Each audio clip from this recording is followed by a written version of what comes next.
E a galera que assiste o meu canal, Direito Mastigado, hoje estamos aqui para falar sobre rescisão do contrato de compra e venda de imóveis durante a pandemia com o nosso amigo Dr. William Bernardi. É isso, doutor? Isso. Fiquem todos acompanhando essa programação que está exclusiva.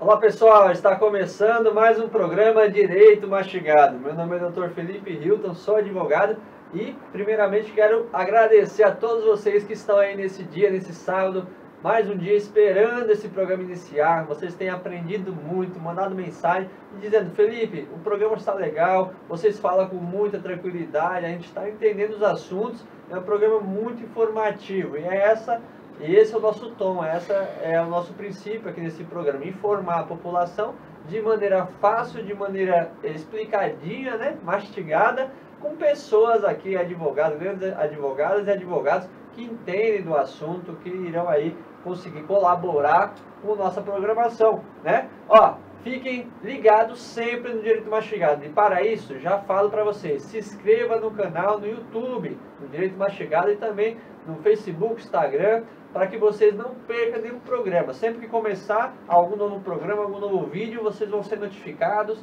e vocês irão aí assistir, né? E aproveita, esse programa hoje está especial. Então vocês compartilhem já no Instagram, compartilhem aí no WhatsApp, para que não perca nada, e principalmente o programa de hoje, que é sobre rescisão do contrato de compra e venda de imóveis na pandemia. Todos nós estamos vendo aí como está difícil para que as pessoas possam cumprir o seu contrato da maneira que firmou aí há um ano atrás, há 10 anos atrás, independe do prazo, mas elas estão com dificuldades financeiras nesse momento. E aí, muitas estão aí recorrendo para quebrar esse contrato, porque não está mais conseguindo cumprir as obrigações. E aí, como que fica? O que já pagou, o que falta pagar, se ela vai perder o bem, se dá para fazer acordo, o que dá para fazer? Muitas dúvidas como essa nós iremos tirar com o nosso amigo, Dr. William Bernardi. Ele que é advogado, conciliador, também empresário do ramo imobiliário. Então, isso tudo ele está vendo com muita frequência acontecendo, e vai conseguir hoje passar aqui para a gente algumas informações. Doutor, muito obrigado pela sua presença. Doutor William, que é meu amigo aqui, advogado de Guarulhos, e obrigado pela sua participação para enriquecer a nossa programação aqui no Direito Mastigado. Bom dia, Dr. Felipe Hilton.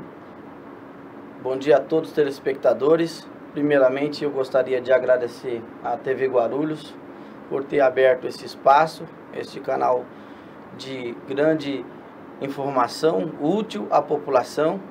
E agradecer ao Dr. Felipe Hilton pelo convite também. É uma honra para mim estar aqui no programa.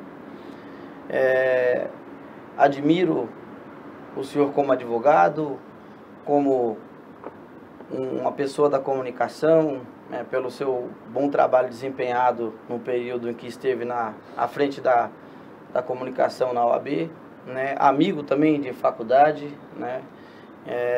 Então é uma honra estar aqui participando do seu programa. Espero que possamos dar informação útil e clara aos telespectadores. A honra é toda minha, agradeço os elogios, meu amigo, e a gente tenta o máximo possível, né, doutor, juntos aí, levar as informações à população, melhorar um pouco a nossa sociedade com informações. Eu acho que a informação, ela liberta, né, ela salva. Então nosso intuito é esse, sem nenhum vício, sem nenhuma outra informação distorcida, trazer o que realmente é. E hoje, doutor, aqui, você viu várias e várias situações acontecendo, a gente está vendo com certeza. E doutor, a preocupação da população é o seguinte: muitas vezes ela deu uma entrada, né, para comprar um imóvel, seja na planta, seja com a construtora, ou seja com particular, fazendo um contrato de gaveta, né, que chama, né? E aí ela deu entrada, tá pagando as parcelas e tal, Mas aí veio a pandemia, e aí ela está com dificuldades, perdeu o emprego, diminuiu o salário. E agora, essa é a preocupação de muitas pessoas de casa. Vou perder meu imóvel? Consigo negociar? Tem que quebrar o contrato para você não ter mais essa dívida? Como que funciona? O que está acontecendo? Olha, Dr. Hilton, o que está acontecendo no país, aliás, no planeta todo, é uma instabilidade financeira, econômica, social, né? A pandemia, ela trouxe muitos problemas ocultos, né? E o cidadão, às vezes, se sente incapaz de lidar com algumas situações que ele nunca vivenciou, né? E ele procura um norte jurídico. Tem direito a isso, tem direito àquilo. Comprei o imóvel na planta, vou rescindir, o que eu faço? Vou perder tudo? Vou perder um percentual? Eu costumo aconselhar, né, os meus clientes, primeiro vamos tirar de lado o sentimento de perda, porque na situação da pandemia, todos nós perdemos. Não tem como você rescindir um contrato e falar assim, ó, eu rescindi e sair na vantagem. O contrato ele só dá lucro quando o contratante consegue assumir os pagamentos e o contratado consegue dispor da coisa conforme foi pactuado. Né? Para isso, o que ele precisa? Para entregar o imóvel pronto, o que ele prometeu na planta, o que ele precisa? Ele precisa dos recursos. E quando os recursos não vêm, a situação dele acaba ficando desconfortável em dobro. Você faz um projeto hoje de construir, vou falar simples aqui, 10 unidades. 10 unidades a R$200 mil cada uma. Você precisa, no total aí de 2 milhões para fazer essas 10 unidades, você vai precisar de pelo menos de uns 1 milhão e 400, 1 milhão e 200, 1 milhão e 500, dependendo da projeção de renda de cada construtora. E durante a pandemia, um grande número de pessoas não teve condição de honrar os pagamentos. Então a construtora ela é obrigada a paralisar as obras porque não tem recursos. E com isso gera obrigação trabalhista e para piorar ainda a situação, o comprador bate na porta da construtora, ó, eu tenho direito, está aqui, eu quero rescindir, eu quero meu dinheiro de volta. A lei ampara o comprador na rescisão do imóvel na planta com um percentual aí de devolução entre 25% e 50%.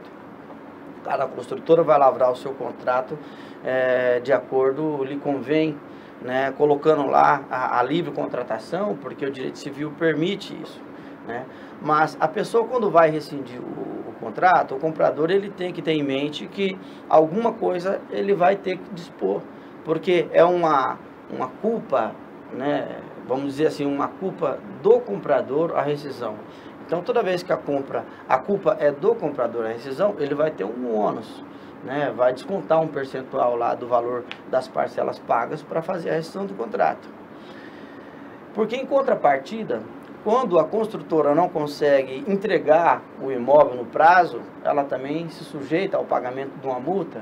Sim, né? Sim. O pessoal fala-se muito, após 180 dias de atraso na entrega das obras, a construtora tem que pagar como se fosse ali um aluguel de 0,5% sobre o valor da aquisição para o comprador.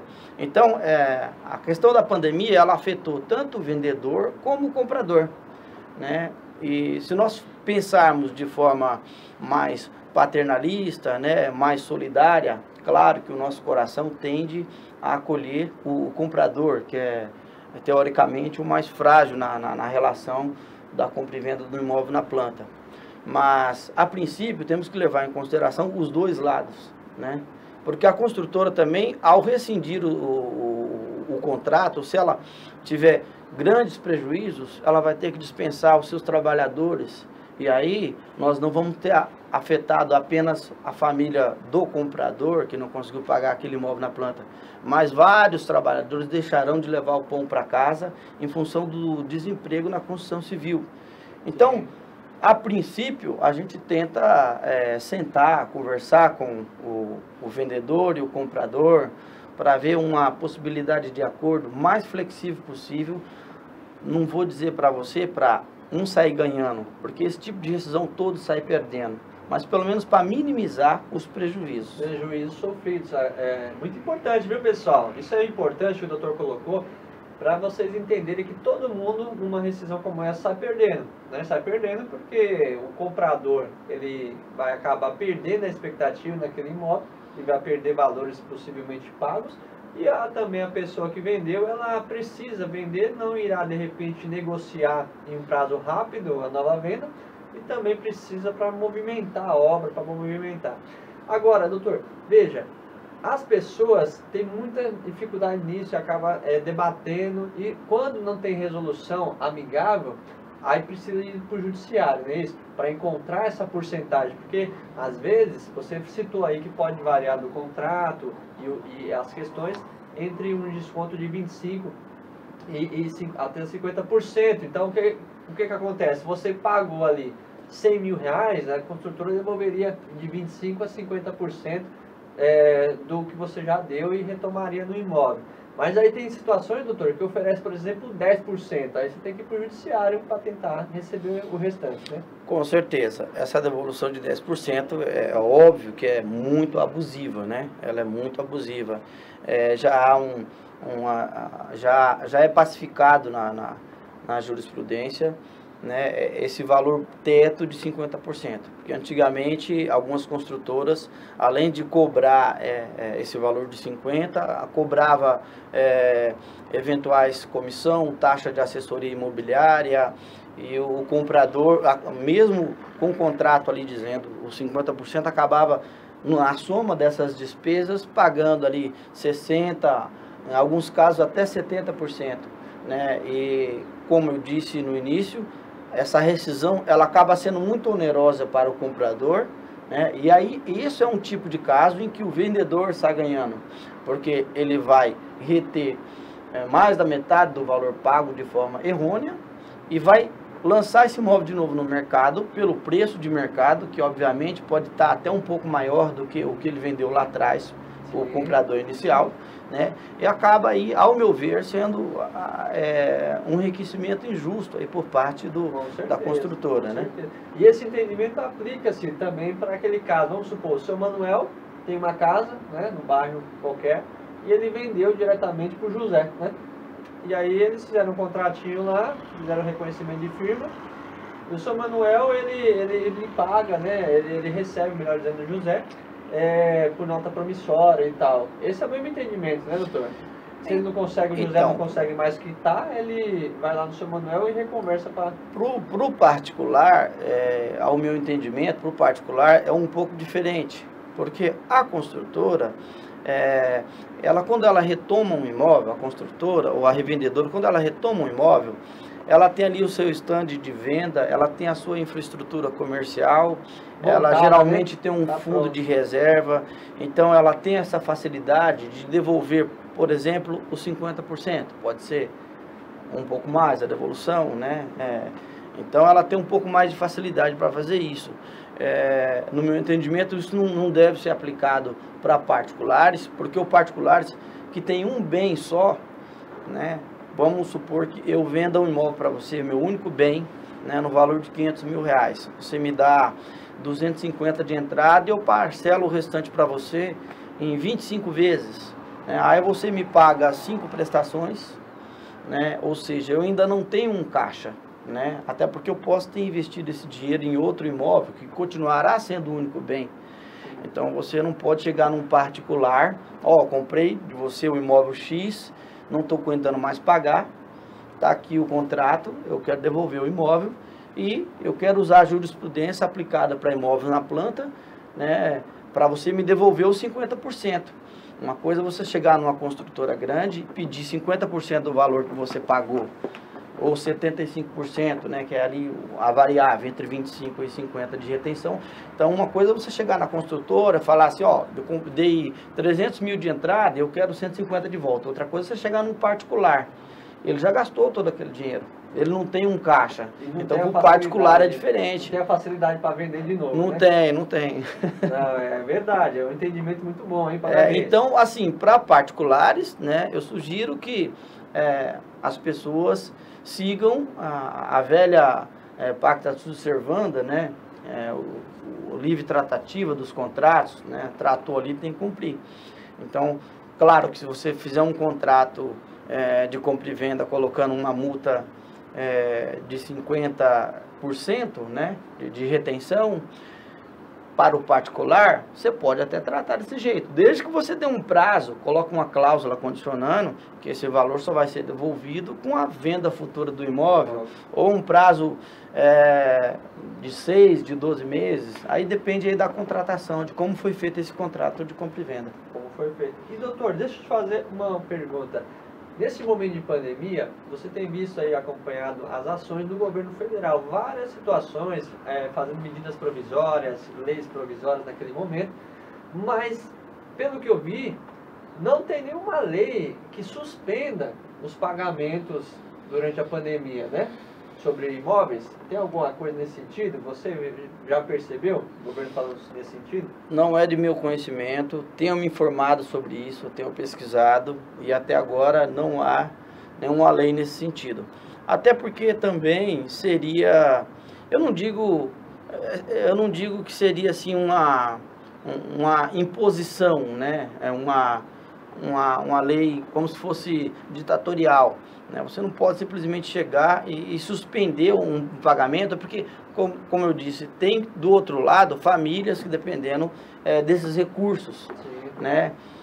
O governo seria como se fosse um tabelamento de preços, né? Nos anos 70, 80, nós tivemos, inclusive no Brasil, tabelamento de preço. Isso gera uma inflação enorme, prejudica a economia, prejudica as empresas, né? E a gente tem que olhar um pouco para o lado do empresário também, porque o empresário, ele é a fonte de renda, ele é a fonte de sustento, né? Através da empresa que o pai de família leva o pão para casa. Não tem governo que sustente isso. Para o governo chegar hoje e falar assim, ó, a partir de hoje, durante a pandemia, está suspenso todos os pagamentos de prestações de imóveis, né? Durante um ano, né? Você vai causar um colapso financeiro muito grande, né? Muito grande, porque os bancos, as empreiteiras, as construtoras, elas têm um planejamento financeiro e elas contratam os seus funcionários. Por exemplo, voltando aqui para a nossa matéria central, que é a construção civil, a construtora, a revendedora, né? Ela faz um planejamento com aquilo. Eu, enquanto construtor, prometi entregar um imóvel para você num prazo de 2 anos, contando com os recursos que você vem me pagando na planta. Se sai um decreto suspendendo o pagamento das dívidas imobiliárias no período de 6 meses, é 6 meses que eu vou deixar de pagar o pedreiro, o eletricista, o engenheiro, o arquiteto, o fornecedor do material. Então isso vai atrasar a obra, né? Então, se o governo desse uma decisão dessa, ia prejudicar muito a economia e causar muito embate jurídico. O judiciário ia ficar abarrotado de processo nesse sentido. E já está também, né? Já está. Ó, eu vou te falar, como, doutor, as pessoas estão nesse momento assim, ó, elas percebem o que está acontecendo, mas elas não estão tendo a atitude de dar o passo de conversar com a construtora para rescisão. Elas estão meio que empurrando com a barriga, esperando melhorar, e elas vêm atrasando as prestações, elas vêm pagando ali um pouco, tentando negociar, porque elas querem continuar, mas não está tendo essa condição. O que você aconselha o pessoal que está nesse momento a fazer? Porque assim, por mais que ele acredite que vai conseguir, muitas vezes não dá. E às vezes tem várias contas atrasadas, multa, juros. O que você aconselha se ele ter aquele start? Fala assim, opa, agora é melhor conversar com a construtora, conversar com o revendedor, porque senão vai virar uma bola de neve. Doutor Felipe, eu considero que as necessidades mais básicas do ser humano é moradia e alimentação. Você tendo uma moradia confortável e uma alimentação saudável, você tem ali o básico para você conseguir as demais coisas. Então, A partir do momento que você está endividado por a questão da pandemia, você teve redução de trabalho, de salário no trabalho, corte de participação de lucros, né? Então você começa a apertar daqui, daqui a pouco não pode pagar a escola, não pode pagar isso, até chegar na moradia. Eu aconselho o telespectador que priorize a moradia e a alimentação. Quando isso não der mais, tenta conversar com a construtora para fazer uma solução amigável. A princípio, até mesmo sem a orientação de um advogado. Nesse primeiro contato apenas. Você pode achar estranho esse aconselhamento. Por quê?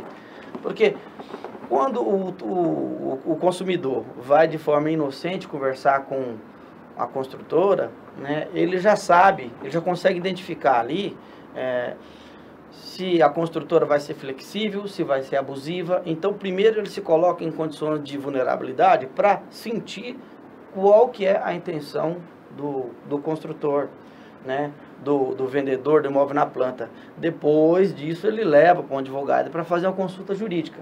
Aí o advogado vai saber informar, ó, essa empresa está bem intencionada, né, é fácil de fazer acordo, não é fácil, porque tem casos que quando o cliente chega no escritório, a gente olha e fala, não, esse vendedor não dá, esse aqui tem que ir direto para o judiciário.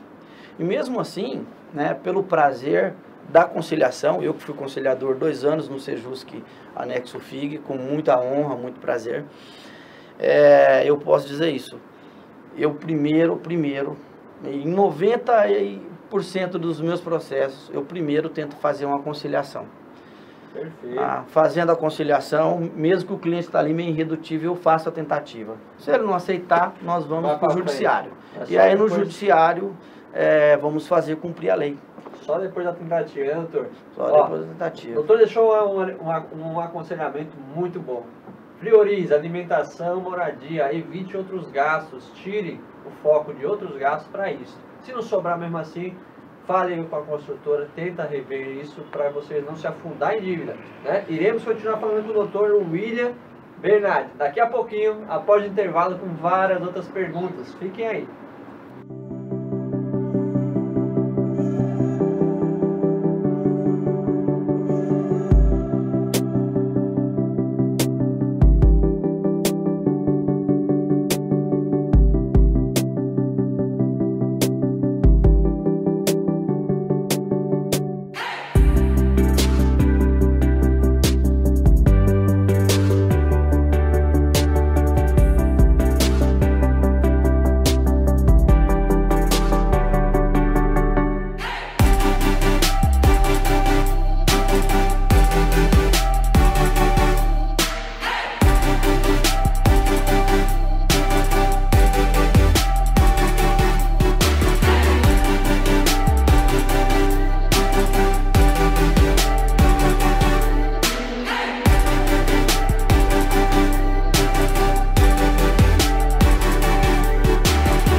Olá pessoal, estamos retornando com a programação do Direito Mastigado.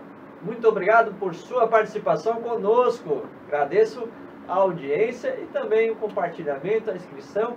E vocês aí sabem que nossa programação é para vocês. Levar conhecimento, levar estudo, para que vocês possam se orientar, principalmente num momento difícil como esse, né? Então, falamos aqui com clareza. Se não está sendo claro, comenta aí, fala assim, não estou entendendo, mas eu espero que vocês estejam entendendo sim. E doutor William, agora vamos para um questionamento, as perguntinhas que nós preparamos, porque o pessoal está gostando. E agora as perguntas vai sanar mais dúvidas das pessoas. Ó, quais os riscos que a pessoa assume ao comprar um imóvel e fazer apenas contrato de compra e venda, aquele famoso contratinho de gaveta? Então, o risco que a pessoa está assumindo é que o vendedor, suponhamos que o vendedor tem escritura em seu nome, e o comprador vai lá e faça o pagamento na bacia das almas. Não sobrou um centavo para passar a escritura. Ele compra esse imóvel e fala, não, depois eu passo. Aí passa meses, anos e acaba não passando a escritura para o nome. Se o vendedor sofrer alguma ação civil, né, e houver um pedido de penhora, o judiciário vai fazer uma busca nos bens do CPF daquela pessoa e vai acabar atingindo o bem desse comprador que não transferiu para o seu nome. É como se ele estivesse confiando a segurança do seu imóvel ao CPF alheio. Ela pode ter o bem bloqueado porque não está na matrícula. Sem culpa nenhuma, ela pode ter o bem bloqueado simplesmente pela omissão de não ter transferido a escritura para o seu nome. Importante, hein, pessoal? Fiquem com essa dica, hein? Agora, essa é uma dica e uma dúvida comum entre as pessoas. Falando sobre divisão de imóveis, né? Qual a diferença entre desdobro e desmembramento? As pessoas confundem muito, né? Para fazer o desmembramento do IPTU, o desdobro da escritura, né? Apesar de ser palavras com significativos similares, né? O desdobro dá-se mais à questão do IPTU, né? Eu tenho um imóvel de 1.000 metros com você, eu quero dividir os meus 500 para ficar os seus 500, eu faço o desdobro. Posteriormente, com o IPTU desdobrado, eu levo para o tabelião para lavrar a escritura de desmembramento. É uma divisão amigável ali. Entendi. Um é mais relacionado ao IPTU, Isso. Outro Desmembramento vai mais para o lado da escritura. Aí, pessoal, tirou mais uma dúvida, hein? Agora, doutor William, a pessoa que casa, durante a constância do casamento ou união estável, constrói na propriedade alheia, tem direito à indenização em caso de dissolução de relação conjugal? Esse é aquele famoso construir no fundo da casa do sogro, né? Isso. Hoje em dia a pessoa começa a namorar, daqui 3 meses já está chamando o sogro e a sogra de pai e mãe, né? Aquela harmonia toda. E aí o sogro tem um pedacinho de terreno lá no fundo. Não, vocês podem construir aqui, você é como um filho para mim. E casamento, né, doutor? A gente louva aí o pessoal que tem bodas de ouro, né? Vai tá sendo difícil décadas e décadas, né? E hoje em dia o casamento está sendo igual experiência de trabalho. Tem gente que não passa na experiência. E aí você não passa na experiência e acaba deixando lá o puxadinho que você fez lá no fundo da casa do sogro. Aí perde? Depende. Se ele tiver construído, não tiver guardado comprovante nenhum, não tiver nenhuma prova de que ele construiu às suas expensas, embora na propriedade do sogro, né, fica difícil dele provar o seu direito. Agora, se ele guardou notas fiscais, recibo de mão de obra, ele pode pleitear, sim, uma indenização pelo que ele gastou. Porque essa construção, se bem planejada, claro, ela agregou valor ao imóvel do sogro e da sogra. Esse cidadão também constrói lá tudo torto, né, acaba desvalorizando. Então, não tem como pleitear a indenização por uma coisa mal feita, né? É verdade. Ó, pessoal, quero agradecer o doutor William Bernardi, ele que é advogado, ele é conciliador, ele também é empresário aí do ramo imobiliário aqui em Guarulhos, tem aí a sua imobiliária Real Imóveis e Construtora, não é isso, doutor? Isso. Quero agradecer a sua participação aqui no Direito Mastigado. Muito obrigado pelos seus esclarecimentos, contribuiu muito aqui para que as pessoas possam aí ter as melhores orientações assim nesse momento de pandemia, momento que as pessoas estão em casa com muita dúvida, com muitas coisas acontecendo e às vezes elas acabam aí se envolvendo com informações ruins, distorcidas e se prejudicam. Então aqui é um canal rico de informações para que vocês se orientem. Obrigado, doutor, mais uma vez. Eu que agradeço o Dr. Felipe Hilton e a TV Guarulhos pela oportunidade nesse espaço, levando informação útil aos telespectadores. E, antes de encerrar, quero agradecer também aos nossos parceiros, a Conveniência For All, a primeira, e eu acredito que seja a única conveniência gourmet, doutor, aqui em Guarulhos, na frente do Shopping Bom Sucesso. Eles estiveram aqui, as coisas que eles produzem lá é artesanal, coisas lindas mesmo. Telefone 955774095.